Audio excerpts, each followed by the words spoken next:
नमस्कार, माझे नाव शर्वरी शाजी पठारे, इयत्ता दुसरी. मी सावित्रीबाई फुले बोलते. होय, मी सावित्रीबाई फुले बोलते. एरवी बोलले नसते, एरवी बोलले नसते, पण माझ्या विचारांचे तुम्ही घोटून घोटून प्रेम केलंय. चक्क माझी देवी बनवून मला फोटो मध्ये फ्रेम केलंय. जमेल तेव्हा जमेल तसे माझे सोयीनुसार कौतुक करता. खरे दुःख याचे की तुम्ही मला गृहीत धरता. त्याचा राग मी आज तुमच्या समोर खोलते. होय, मी सावित्रीबाई फुले बोलते. होय, मी सावित्रीबाई फुले बोलते. माझा जन्म 3 जानेवारी 1831 रोजी सातारा जिल्ह्यातील नायगाव येथे झाला.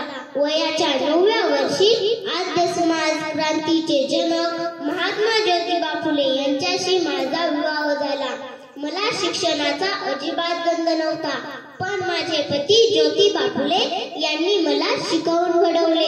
पुण्यात भिडेंच्या वाड्यात मुलींसाठी पहिली शाळा काढली, पण येथे मुलींना शिक्षण देण्यासाठी कोणीही तयार नव्हते. तेव्हा मीच पहिली स्त्री शिक्षिका म्हणून व मुख्याध्यापिका बनून मुलींना शिकवलं.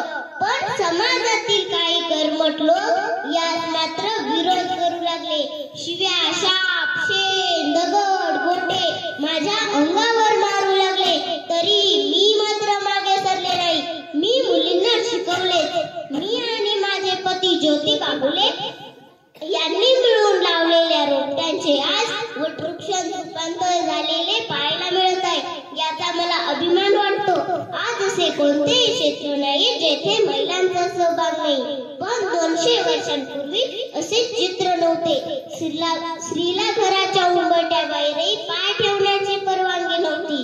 पण आज असे नाही. जीवनात आलेल्या संकटांना सामोरे जाण्याची ताकद, सहन शक्ती फक्त स्त्रीमध्येच आहे.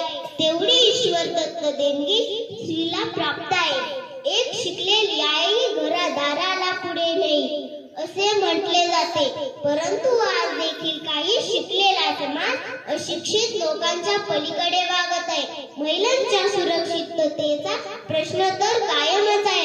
रोजच वर्तमान उघडले की महिलांना होणारी अत्याचाराची बातमी प्रकाशित झाल्याशिवाय पेपर पूर्णच होत नाही. म्हणजे अजूनही ती पूर्णता मुक्त झालेली नाही.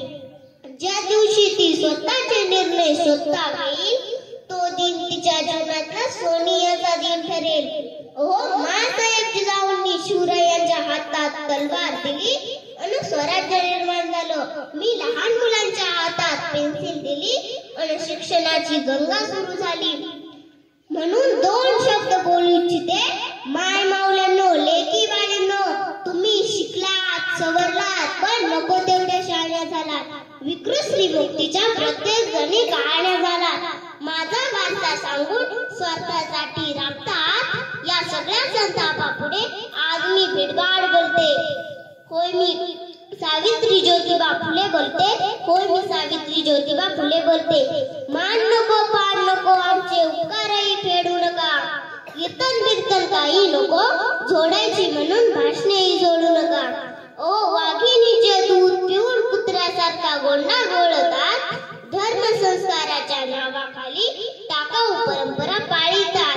आमच्याच मातीत आमच्याच लेकरांकडून तुझा भाऊ बघावा लागला.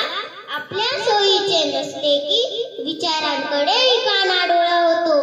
समाजासाठी काही करायचे म्हटले की पोटात लेकचा गोळा येतो. म्हणून तुमच्या चिपाडलेल्या डोळ्यात हे अंजन घालते. राग येऊ देऊ नका मुलींनो. होय, मी क्रांती ज्योती सावित्रीबाई फुले बोलते. होय, मी क्रांती ज्योती सावित्रीबाई फुले बोलते. एवढे बोलून मी माझे 4 शब्द संपते. जय